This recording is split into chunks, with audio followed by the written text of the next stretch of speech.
Ang pag-angat at pag-secure ng lifeboat ng barko.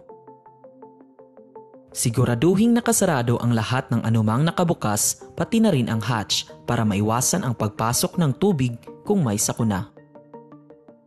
Dapat ring maayos ang pagkakaupo ng lahat ng tao sa lifeboat at marapat ding tama ang pagkakahigpit ng mga sinturong pangkaligtasan bago iangat ang lifeboat. Siguraduhin na walang anumang nakaharang sa davit at securing area. Tingnan ang pangkalatang kondisyon ng wire at falls upang masiguro na ang mga ito ay hindi gumagalaw sa pulley. Kung puno ang buong kapasidad, dapat hindi bababa sa 0.3 meters per second ang oras ng pag-angat para sa boat launching appliance.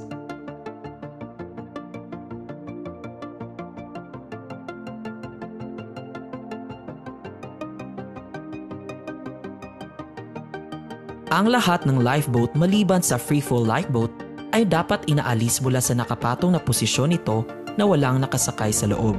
Gawin lamang ito bawat buwan at kung mabuti ang lagay ng panahon at dagat.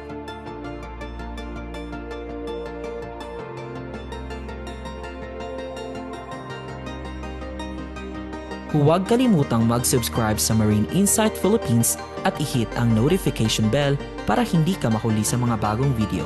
Maraming salamat sa panonood at pakikinig.